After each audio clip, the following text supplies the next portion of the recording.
The Personal History of David Copperfield by Charles Dickens. In language whose ecstasy imparts the power they feel so well, there may perhaps in such a scene some recollection be. Part 4. The Question of My Future. Of days that have as happy been, and you remember me.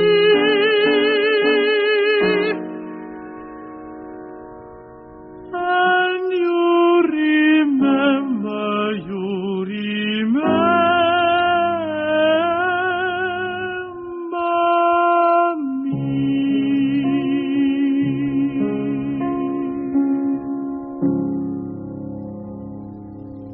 And now I am, in my own estimation, a man, and I have left school. It is time for me to decide what calling I should choose, but between us, my aunt, Mr. Dick, and I have not yet come to a decision. I tell you what, Trot, my dear, as this knotty point is still undecided, I think we'd better take a little breathing time. A change, a glimpse of life outdoors might help you to know your own mind. Why don't you go down into that old part of the country again and see that out-of-the-way woman with the savage name? Peggotty. Aunt, of all the things in the world, I should like that the best. That's lucky, for I should like it too. It's natural and rational that you should like it, and I'm confident that whatever you do will be natural and rational. I hope so. Your sister, Betsey Trotwood, would have been as natural and rational a girl as ever breathed. You will be worthy of her, won't you? I hope I'll be worthy of you, Aunt. Oh, it's a mercy that poor, dear baby of a mother of yours didn't live. She'd have been so vain of her boy by this time that her soft little head would have been completely turned.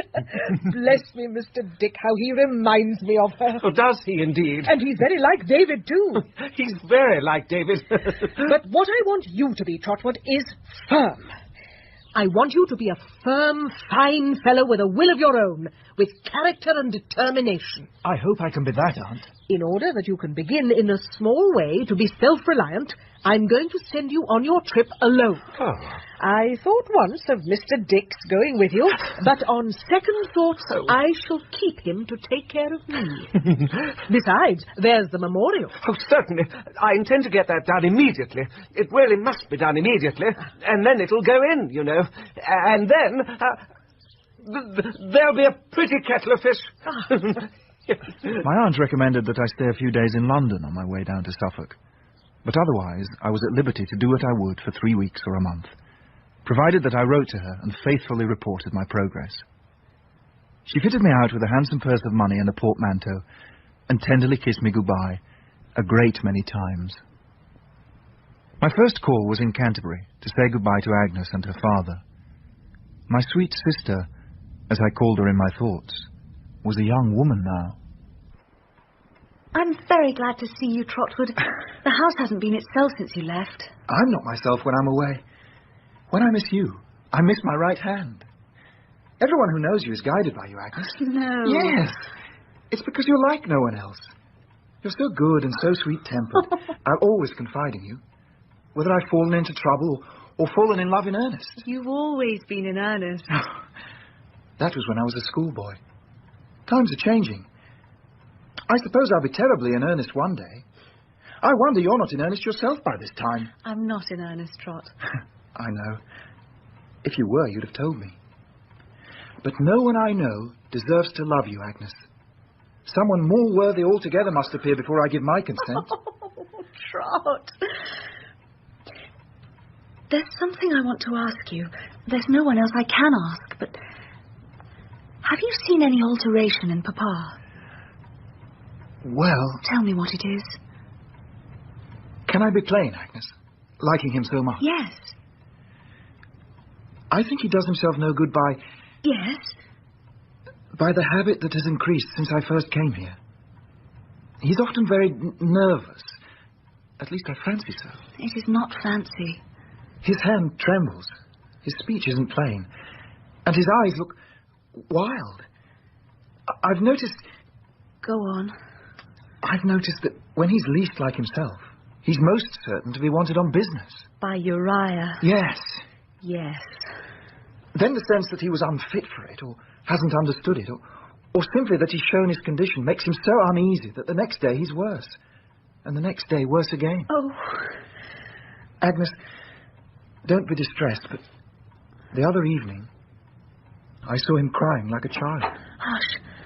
Father, here is Trotwood come to say goodbye. Ah, Trotwood, my boy. Welcome.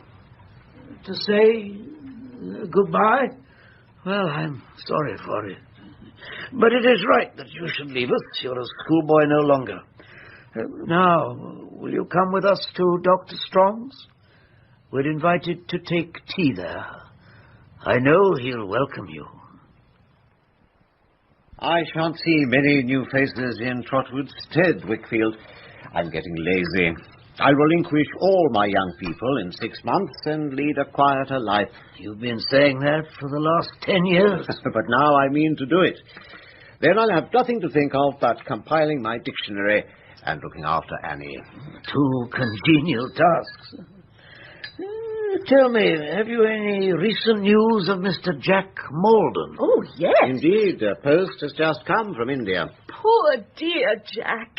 That trying climate, like living under a burning glass. Is Mr. Maldon ill? Ill? He's all sorts of things. Except well. Except well, indeed. He's had sunstroke, no doubt, and jungle fever and agues. And as to his liver, of course he gave that up altogether when he first went out. Does he say all this? Oh, you little know my poor Jack Maldon when you ask that. Oh, say, not he. You might drag him behind 4 wild horses first. Oh, Mamma. Annie, my dear, you know quite well your cousin would be dragged behind any number of wild horses. I won't confine myself to 4, 8, 16, 2 and 30, rather than say anything to overturn the doctor's plans. Wickfield's plans, well, that is to say, our joint plans. I said myself, at home or abroad. I was the means of sending him abroad. It's my responsibility. Oh, my dear Mr. Wickfield, everything was done for the best, I know. But we can't live there, and I know he'll die there rather than overturn the doctor's plan. Well, then, if he comes home on the grounds of ill health, we must find something for him in this country. Oh, Doctor, how like your generous self. Annie? Why do you not thank the doctor for his kindness to your old playfellow? What did Mr. Maldon himself say? Why, he said in his letter to the doctor that his health was suffering, but Annie's letter was plainer still. Mamma. Show me that letter again, Annie. Not now, Mamma. Oh, don't be ridiculous, my dear. Do you know we'd never have heard of that letter at all if I hadn't asked for it myself? Give it me at once. Very well. Thank you. Now, let's see. The remembrance of old times, my dearest Annie. Mamma. No, it's not there. You may not be surprised to learn, Annie, that I've undergone so much in this place that I've decided to leave it at all costs, on sick leave if I can, on resignation if that is necessary. What I'm enduring here is insupportable. Poor boy! But for the doctor's kindness, it would be insupportable to me to think of it. Annie, my dear, take your letter back. There. Now, I'm sure we'd all like to hear one of your charming duets with Miss Wickfield. Their voices blend so well, Mr. Copperfield. Indeed, but the hour is late and Mr. Copperfield is perhaps pressed for time. But I... Agnes, it's time for us to leave. Yes, Papa. Annie, dear, goodbye. You're wrapped, my dear. Agnes had been about to kiss her friend good night, but her father stepped between them, as if by accident, and drew her away. For the first time, I noticed that he appeared to dislike the friendship between the 2 young women, and it seemed to me that I had left the doctor's house with a dark cloud hanging over it, the impending shadow of a great affliction that had no distinct form as yet. The next day, I took coach for London, and put up at the Golden Cross Inn. Well, now, what would you like for dinner? Young gentleman generally likes poultry. Have a fowl. I don't think I want a fowl. Well, young gentleman is generally tired of beef or mutton. Have a veal cutlet. I don't think Very well. Do you care for taters? Young gentleman generally has been overdosed with taters. I will have a veal cutlet and potatoes, thank you. And whatever goes with it. What'll you take to drink? Half a pint of sherry.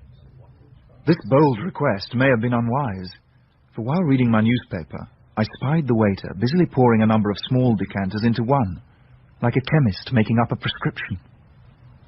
I spent the evening at the theatre. It was Julius Caesar. And back at the hotel, I ordered porter and oysters and sat for a while by the coffee room fire.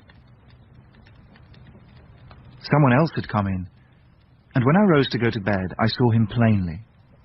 A handsome young man, dressed with a tasteful, easy negligence that was so familiar to me. Why, Steerforth! Won't you speak to me? Oh, you don't remember me, I'm afraid. My God, it's little Copperfield.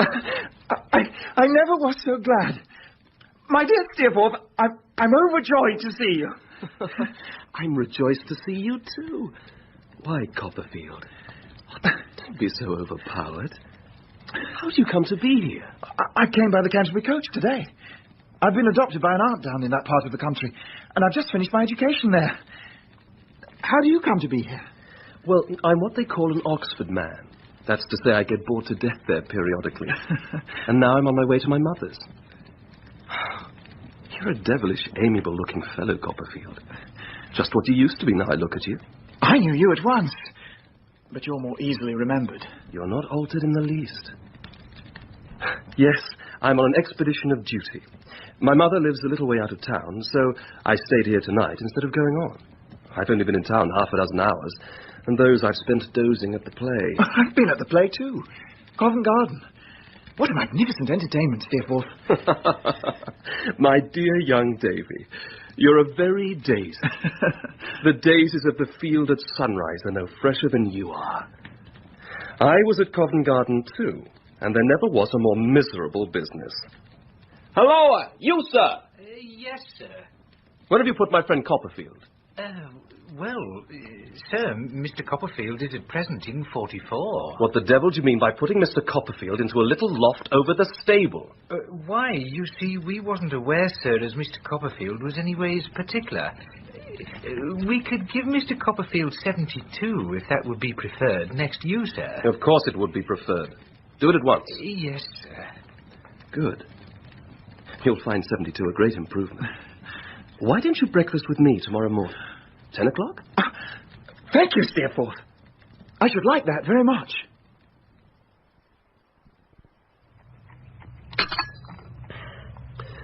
Well, Copperfield, as you're in no hurry today, come home with me to Highgate. You'll be pleased with my mother. She's a little vain and prosy about me, but that you can forgive her. And she'll be pleased with you. I'd like to be as sure of that as you are. Everyone who likes me has a claim on her. Then I'll be a favourite. Good. Come and prove it. We'll go and see the sights first, and then we'll travel by coach to Highgate. Thank you. Steerforth? Yes? When did you take your degree? I take a degree? Not I, my dear Daisy. You don't mind my calling you Daisy? Not at all. That's a good fellow. No, I haven't the least desire or intention to distinguish myself in that way. I've done enough for my purpose. Oh. I remember I thought you to pity Steerforth valued academic success so lightly. When we arrived that evening in Highgate, we received a stately welcome from Mrs. Steerforth, a handsome elderly lady, very like her son. James, this is a happy surprise. We do not see you as often as we could wish. Oxford makes her demands, Mother. I chanced on an old friend in London, a schoolfellow from my days at Salem House, David Copperfield. I made free with your hospitality by inviting him to stay here a day or so. You are very welcome, Mr. Copperfield. This is Miss Dartle, my companion. Good evening, Miss Dartle. Mr. Copperfield. Rosa has been part of our family for a long time. She's a kind of cousin. You must play for us after dinner, Rosa. I haven't played for you for many years, James. More's the pity. She plays like an angel, Copperfield. The harp, of course. But Miss Dartle did not look very like an angel. She was about 30 years of age, with eager black eyes. But the most remarkable feature of her appearance was a scar upon her lip. An old scar, healed years ago, which had once cut right through her mouth, but was now barely visible except on her upper lip, the shape of which it had altered. At dinner she spoke little to me, but asked a good many questions of Steerforth and his mother. Thank you, Littimer. I'm very glad you found time to visit your quiet home, James. I'm afraid you lead but a wild life in college. Oh, really? You know how ignorant I am. I only ask for information.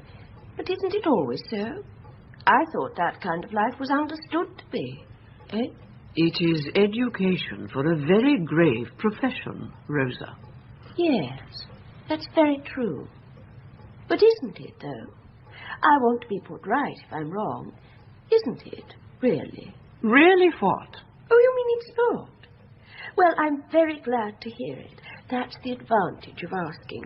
I'll never again allow people to talk before me of wastefulness and profligacy in connection with that life. And you'll be right. My son's tutor is a conscientious gentleman, and even if I hadn't implicit reliance on my son, I should have reliance on him. Should you? Dear me. Conscientious, is he? Really conscientious? I'm convinced of it. How very nice. What a comfort. Really conscientious. Then he's not... Oh, but of course he can't be if he's really conscientious. You need have no doubts about that, Rosa. Mr. Copperfield, my son tells me you intend to go down to Suffolk when you leave us. Yes, Ma'am. I'd be very glad if I could persuade you to come with me, Steerforth. I'm going down to see my old nurse and her family. Didn't I meet some of them when we were at school? Yes. You met Mr. Peggotty, her brother. He's a boatman. Of course. That bluff fellow. He had a son with him, hadn't he? No, that was his nephew, although Mr. Peggotty adopted him as a son. He has a very pretty little niece, too, and she's his adopted daughter. His house, well, his boat, rather, for he lives in a boat on dry land, is full of people who owe a debt to his generosity. You'd be delighted to see that household. Should I? Yes, I think I should. Apart from the pleasure of a journey with you, it'll be worth it to see that sort of people together. Oh, but really, do tell me, are they, though? Are they what, Rosa? And are who what? That sort of people. Are they really animals and clods and beings of another order? I want to know so much. There's a pretty wide separation between them and us. They're not expected to be as sensitive as we are. Their delicacy isn't shocked or hurt easily. They're wonderfully virtuous, I dare say. Some people do contend that. But they haven't very fine natures, and they may be thankful that, like their coarse, rough skins, they're not easily wounded. Really? Well, I don't know when I've been better pleased. That's so consoling. It's such a delight to know that when they suffer, they don't feel. Sometimes I've been quite uneasy for that sort of people, but now I'll just dismiss the idea of them altogether. Live and learn. I didn't know, and now I do know, and that shows the advantage of asking, don't it? I supposed Steerforth had said what he did in jest, in order to draw Miss Dartle out.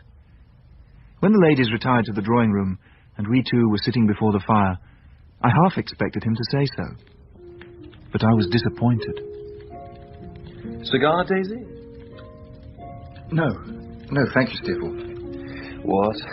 No vices yet? Of course not. I should have guessed as much.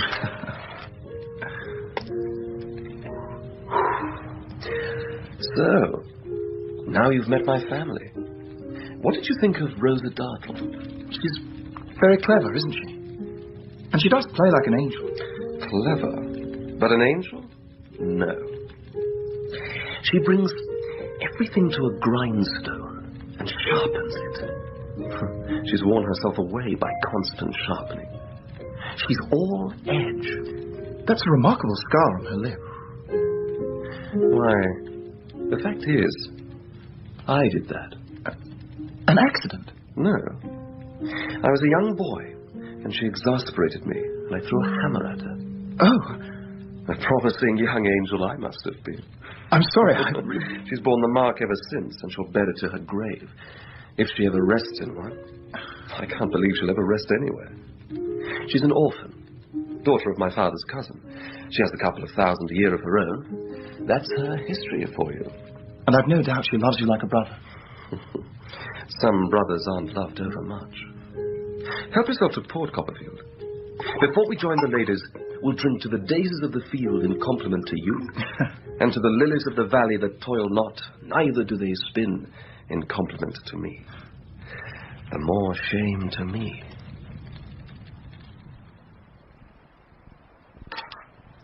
It was not your throw, James.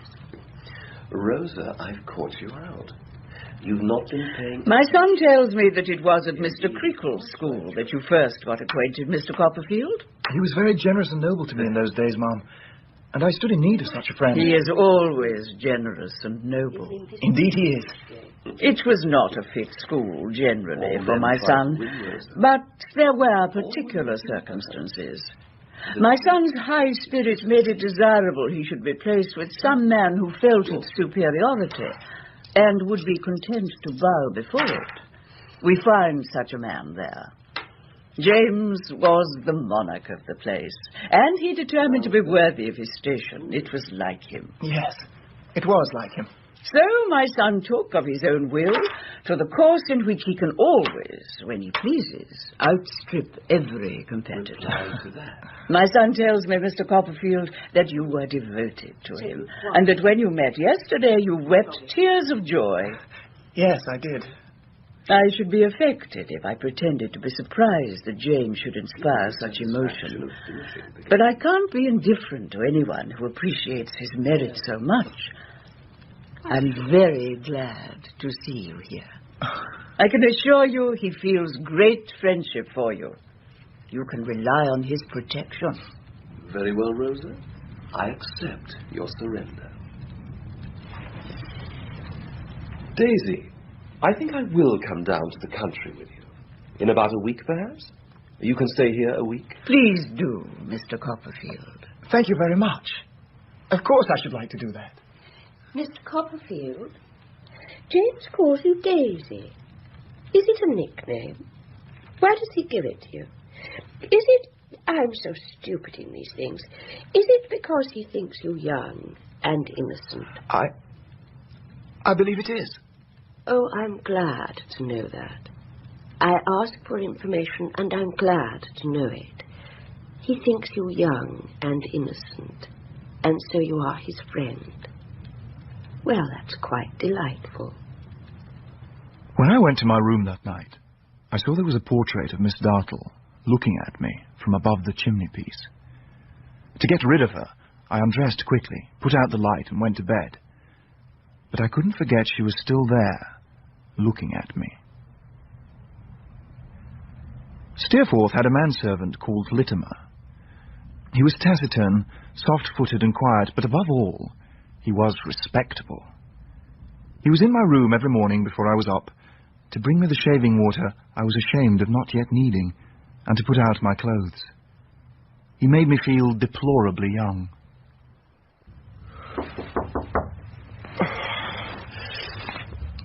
Come in. Good morning, sir. Good morning, Littimer. Your shaving water, sir. Oh, thank you. Mr. Steerforth will be glad to hear how you have rested. Thank you, very well indeed. Is Mr. Steerforth quite well? Thank you. Mr. Steerforth is tolerably well. Is there anything more I can have the honor of doing for you? Nothing. Thank you. I thank you, sir, if you please. Every morning we held exactly this conversation. And every morning, in the presence of this man, I became, as it were, a boy again. A delightful week passed by, and then, as planned, I travelled with Steerforth to Yarmouth. We arrived late and put up at the inn. Next morning, Steerforth was in great spirits. He had been strolling about the beach before I was up and made the acquaintance of half the boatmen in the place. And what's more, I've seen your Mr. Peggotty's house. That is, I'm sure I have. A boat? On the beach? Yes. With smoke coming out of the chimney? That's the one. I was tempted to walk in on them and swear I was you, grown out of all knowledge. When did you propose to introduce me there, Daisy? I thought this evening, when they're all sitting around the fire. Very well, this evening. I won't give them notice we're here. Let's take them by surprise. Of course. Let's see the natives in their aboriginal condition. Though they are that sort of people. That sort of... Of course. You remember my passage at arms with Rosa, confound her. I'm half afraid of that girl. Let's not talk about her. Now, tell me, what are you going to do? Well, I must see Peggotty, first of all.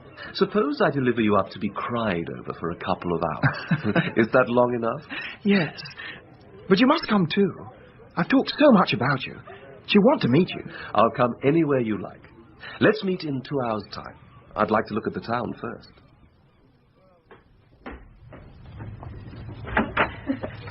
But you'll never get through this. Aye. Oh, good evening, sir. Don't you know me, Mr. Barkis? You knew me well enough once. Who was it brought us together, Barkis, my dear? What, sir? Oh, you're never. David Copperfield. Yes. Give me your hand, Mr. Barkis. Oh, I'm afraid I can't do that, sir. No power in thy hands, you see. Oh, I'm very sorry to hear that. I'll tell you what. You can shake the tassel on my nightcap instead. Very well. Oh, thanks, sir. That's as good as shaking hands. Prop me up, Clara. Oh. That's right. Well, I never. I feel as if I were driving you on the old Blanderston Road again. That has done me good to see you. So it has.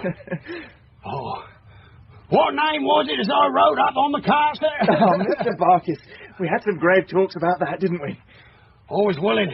A long time, sir. A long time. And I don't regret it. Oh, Barkis, my dear. Do you remember what you told me once? About her making all the apple pasties and doing all the cooking? Yes, very well. That were as true as turnips is, as true as taxes is, and nothing's truer than that. Oh. A man as poor as I am finds that out when he's laid up. I'm a very poor man, sir. I'm sorry to hear it. Very poor man. Do you see a box under the bed? Yes, I do. That's only old clothes. Oh. I wish that were money, sir. I wish it was indeed. But that ain't. No. She's the best of women, T.P. Barkis is. My dear? Yes? You'll get that dinner ready for company, won't you? Please don't trouble. Yes, you will. Won't you, my dear? Of course I will, Davy. I've got a trifle of money about me somewhere, but I'm a little tired. If you and Mr. David will leave me for a short nap, I'll try and find it when I wake. All right, my dear. Come and Master Davy.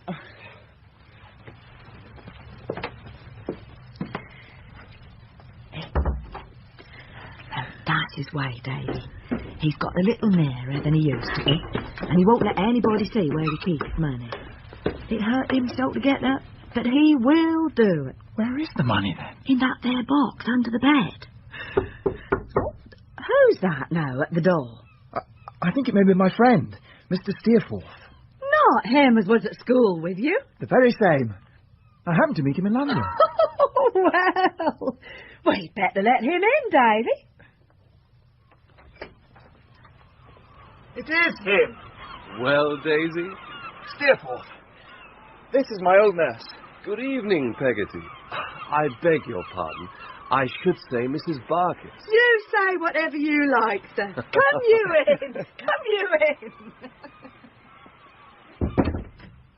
Master David talked so much about you. You look exactly the way he said you did. And how was that? Or perhaps I'd better not ask. Don't answer him, Peggy. It might make him too vain. Will you stay to supper, sir? We'd take it very kindly, Barkerson, eh? He's upstairs with the rheumatics, but I know Then, that... of course, I mustn't stay. Oh, but Master David's staying.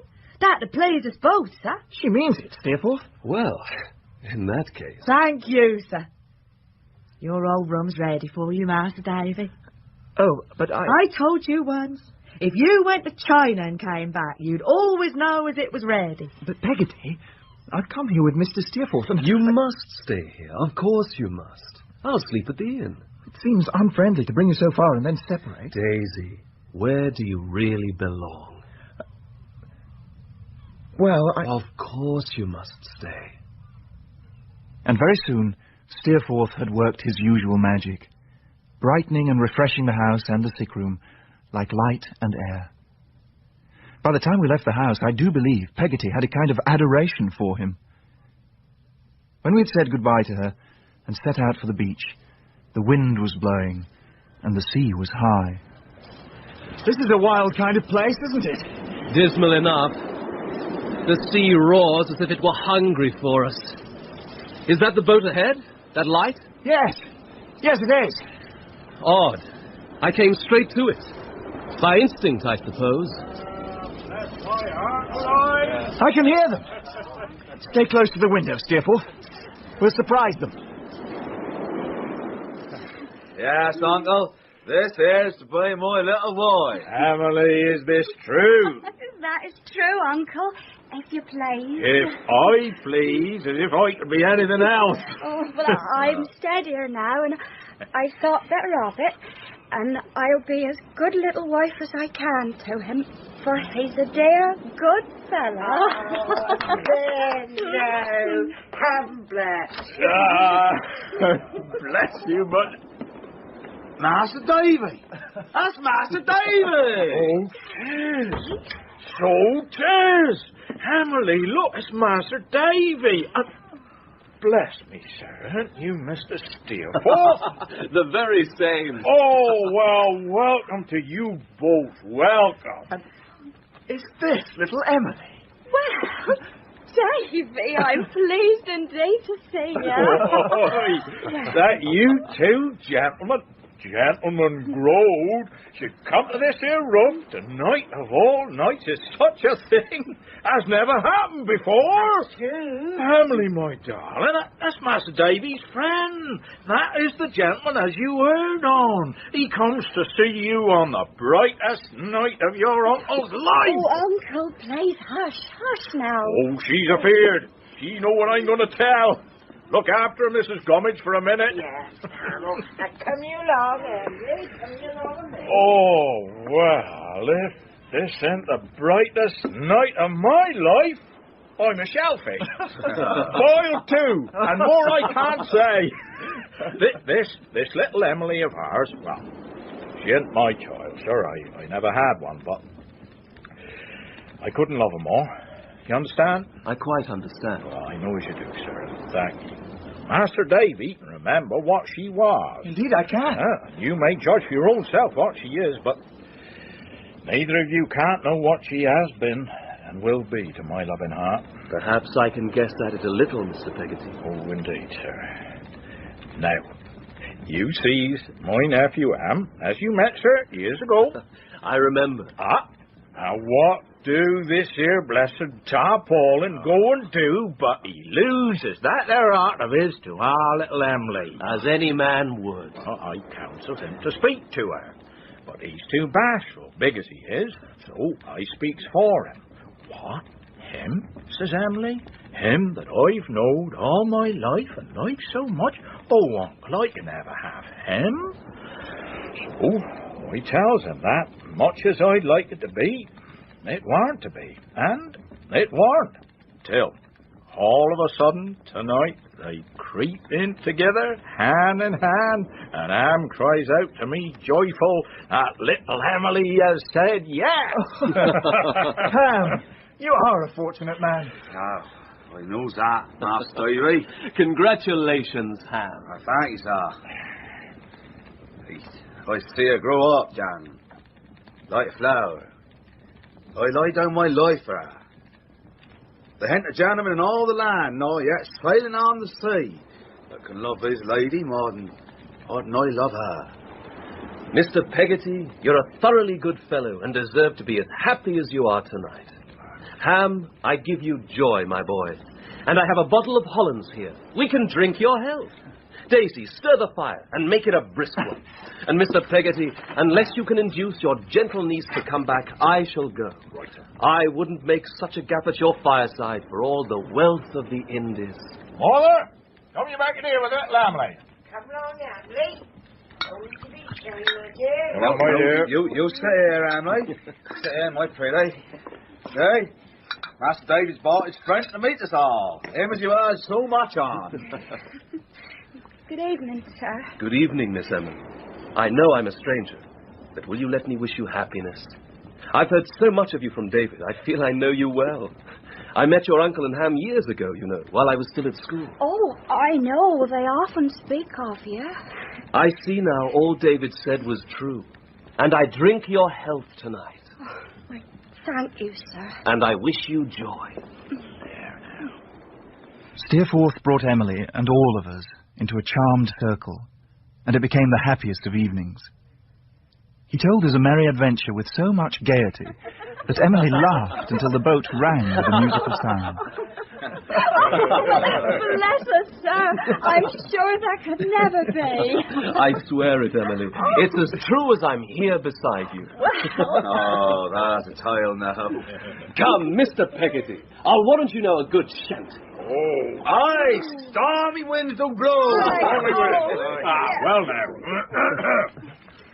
Oh, the stormy winds did blow, and the raging seas did roar, and we jolly sailor boys were up aloft, and the landlord was lying down below, and the landlord was lying down below.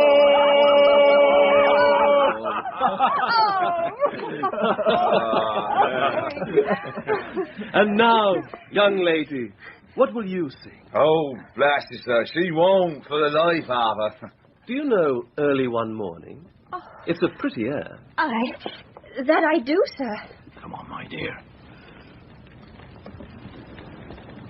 Early one morning, just as the sun was rising, I heard a maiden sing in the valley below. Oh, don't deceive me, oh, never leave me. How could you lose a poor maiden so? It was almost midnight when we took our leave. We parted merrily, and they all stood crowded round the door to light us as far as they could upon our road. Good night, Master Davy. Good night, Tom. Good night. Good night. Go careful now. It's very dark. Goodbye.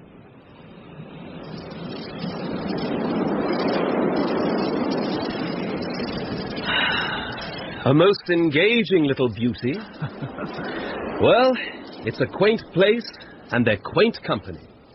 It's a new sensation to mix with them. Wasn't it fortunate that we arrived tonight, of all nights? I never saw people so happy. That's rather a chuckle-headed fellow for the girl, isn't he? What? A rough diamond would sound better, perhaps. Steerforth, when I see how well you understand these friends of mine, how you enter into their happiness as you did tonight, how you feel for them in their troubles, well, it makes me love you 20 times more. Daisy, I believe you're in earnest and are good. I wish we all were. Come on, it's late. And we jolly sailor boys were up aloft, and the landlubbers lying down below, and the landlubbers lying down below. We stopped in Yarmouth more than a fortnight. Some of the time we were separated, Steerforth was a good sailor, and I was not. So when he went out in the boat with Mr. Peggotty, I usually stayed ashore. On our last day, I paid a visit to Blunderstone to see our old house. I came back by ferry late in the evening. There was a light in Mr. Peggotty's boat, so I called in.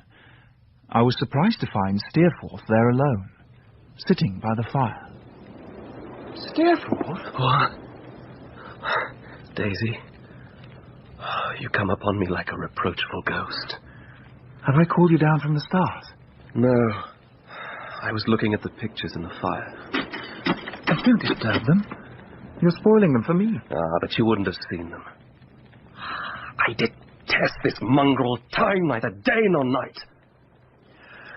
David, I wish to God I'd had a wise father these last 20 years. Steerforth, what's the matter? I wish with all my soul I'd been better guided. I wish with all my soul I could guide myself better. I've been in torment for the last hour. Tell me what's happened. Let me help you. It's nothing. I'm bad company for myself sometimes. What old women call the horrors have been creeping over me. I've been afraid of myself. You're afraid of nothing else. Perhaps not. And yet that may be enough, too. Oh, evening, sir. Evening, Master David. Why, Mrs. Gummidge! I thought some enchanter had come here and spirited everyone away. Where is everyone? Oh, Daniel's out fishing still. I'm and Emily aren't home from work, and I've been to the market for the supper. There's plenty for all, young gentlemen. Would you stay? No, thank you, Mrs. Gummidge. Mr. Steerforth and I are dining at the hotel tonight. Give me a kiss, Mrs. Gummidge, and tell me I'm forgiven for taking him away. Oh, sir. Good night. Oh, good night, gentlemen both. Good night, Mrs. Gummidge. Good night.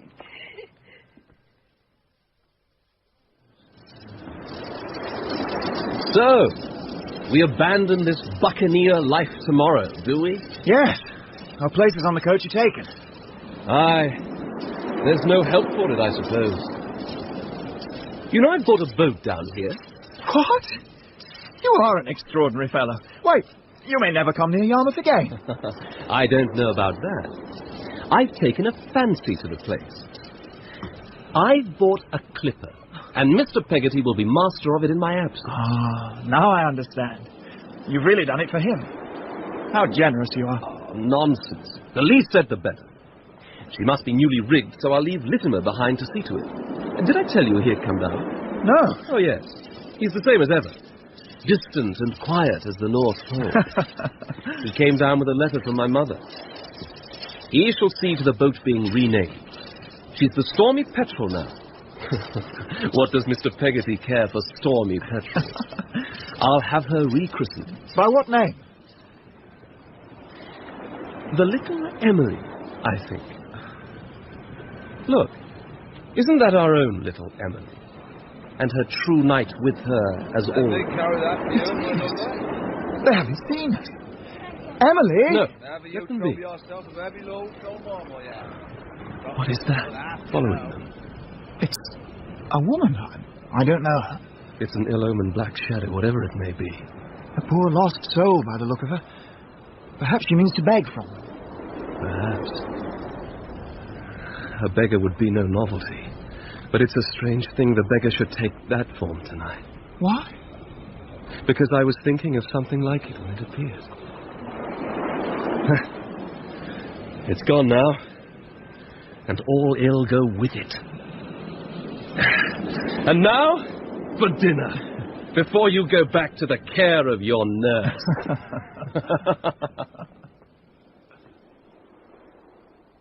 We had dinner together, and then I left him, and went back to Peggotty and my own little room. The quiet street was empty, or nearly so. A solitary man was walking up and down before the house. I was surprised to see that it was Ham. Oh, good evening, Master Davy. Ham, why are you waiting here? Well, sir, you see, Emily's talking to someone in there. Then why aren't you in there too? Oh, well, in a general way I would be, but that's a young woman who Young woman as Emily knowed once, and did not know no more. Who is she? Poor soul is trod underfoot by all the town. The mould in the churchyard don't hold any that the folks drink away from more. I think I saw her early this evening, following you. Following me? Where? On the beach. You were with Emily, and there was this figure. You didn't see us, so we did not disturb you. That's like your dad say it then. Not that I knew she was there, but she crept under Emily's window soon afterwards and caught her. Who is she? Martha Handel. 2 or 3 years older than Emily, but she was at the school with her and worked at Homer's too. She caught her. Emily, for Christ's sake, have a woman's heart towards me. I was once like you. Those were solemn words to hear, Master Davy. They were indeed. What did Emily do? Emily couldn't speak to her then. For her loving uncle was come home. And kind-hearted as he is, he couldn't see them two together for all the treasure of the sea. I see. No, I'm sure that's true. So, Emily write on a bit of paper and give it to Martha out the window to bring here, to show her aunt. Then she tell me and ask me to bring her here. I see. Oh, Master Davy, what can I do? She don't ought to know any such. I can't deny her when the tears are on her face. It's the little purse. She gave it to me, such as a tie as it is, to look after. I know why she's by it. Come you in now, Han. Oh, Master Davy. I'll go away. No, do you come in too?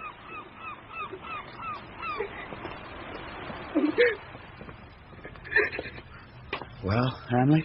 Master, I want to go to London. Why to London? Better there than here. No one know me there. Everyone know me here. What will she do there? She'll try to do well. You don't know what she said to us, do we, Aunt? No, indeed. I'll try. If you'll help me away. I never can do worse than what I've done here. I may do better. Oh, take me out of these here streets where a whole town know me from a child. Ham, have you got my purse?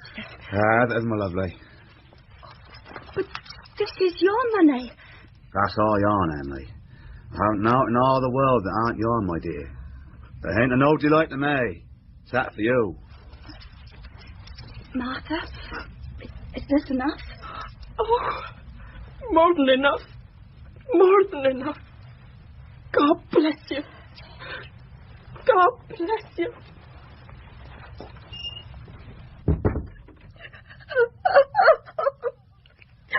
Oh, Ham. Oh, don't, Emily. You don't ought to cry so. Oh, Ham, I'm not so good a girl as I ought to be. I know I have not the thankful heart I ought to have. Oh, you have. I'm sure. No. I'm not as good a girl as I ought to be. Not near. No. I try your love too much. I'm often cross and changeable to you. You're never so to me. Oh, no. I should think of nothing but how to make you happy. You always do. I'm happy in the sight of you. In the thought of you. Oh, no, but that's not enough. That's because you're good, not because I am. Oh, my dear. It might have been better for you if you'd been fond of someone else. Of someone worthier than me. Oh, that was soft, that. Martha's overset her altogether. Try to help me. Dear, try to help me. I want to be a better girl than I am. I want to feel more what a blessed thing it is to be the wife of a good man and to lead a peaceful life. Hush, my dear. Hush.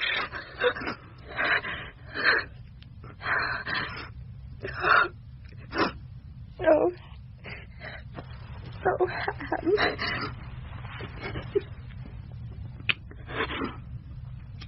dear. Bless you. All our friends took leave of us the following morning and seemed very sorry to see us go. Bye, my precious. Goodbye, Peggotty. Bye, Mr. Steerforth, sir. Goodbye. Bye. Goodbye. Goodbye. Why is Littimer staying? Oh, he has some business of mine to attend to, and he'll stay until he's done it. Now, you said you had something you wanted to ask me once we were alone. What was it? I had a letter this morning from my aunt. She asked if I'd like to be a proctor. I'm afraid to confess that I don't even know what a proctor is. A proctor is a sort of monkish attorney. He is in Doctors' Commons what solicitors are to courts of law. Are proctors and advocates the same thing? No, the proctors employ the advocates and both get very comfortable fees. So, I advise you to take kindly to Doctors' Commons, Daisy. When will you see your aunt? When I get to London. She's staying in Lincoln's Inn Fields.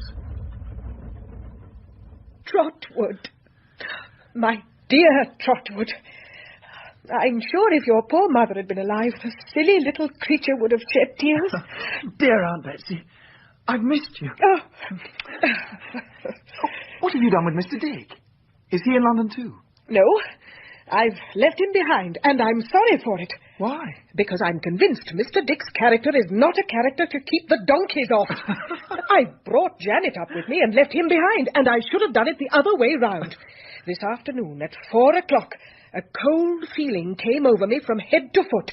If ever there was a donkey on my green, there was one then. I'm sure there was. No, it was a donkey. It was the one with the stumpy tail that murdering sister of a woman rode. If there's any donkey in the world whose impudence I find harder to bear than the others, it's that donkey.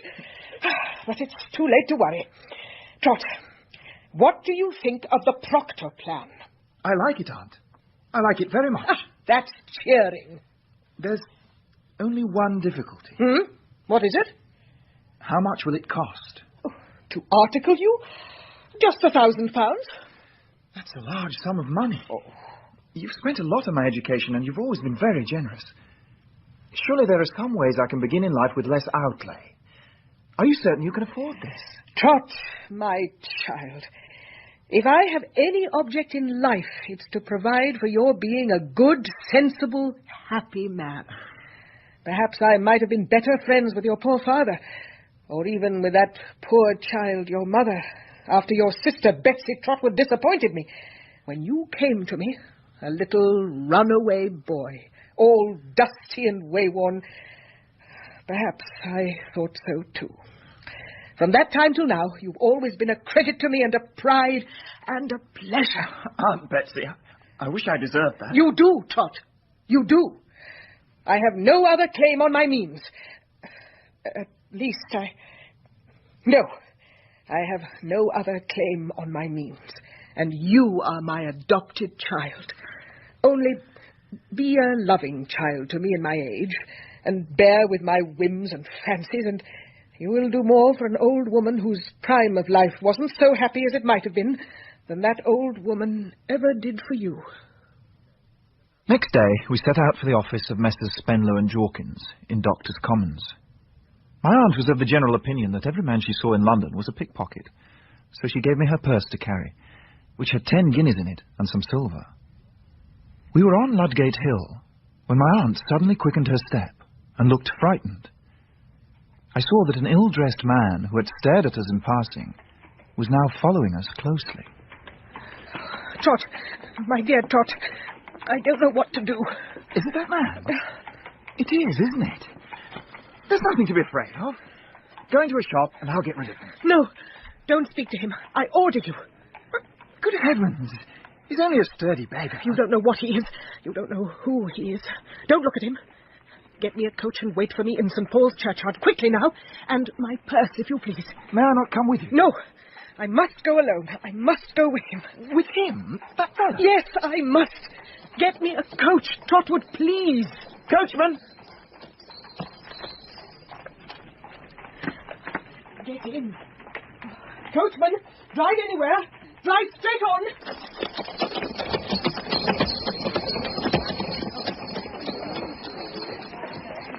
I waited in the churchyard for half an hour before I saw the coach coming back.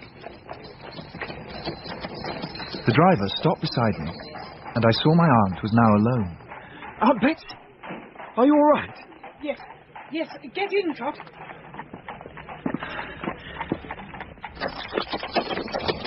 Has he gone? Yes.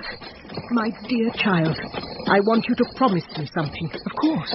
Anything. Promise me that you will never ask me who he was. Oh, but never ask me who he was.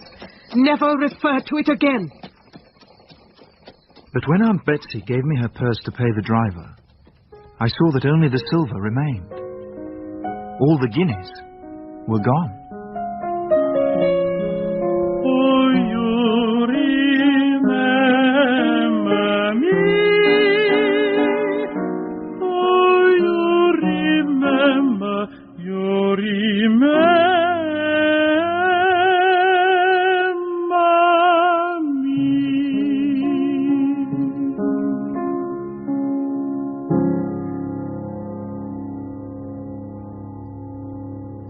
That was part 4 of David Copperfield from a novel by Charles Dickens.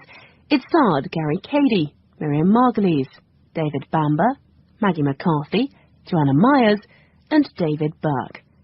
Mary Wimbush, Andrew Wincott, Irene Sutcliffe, Jenny Howe, Jane Whittenshaw, Timothy Bateson, and Timothy Spall.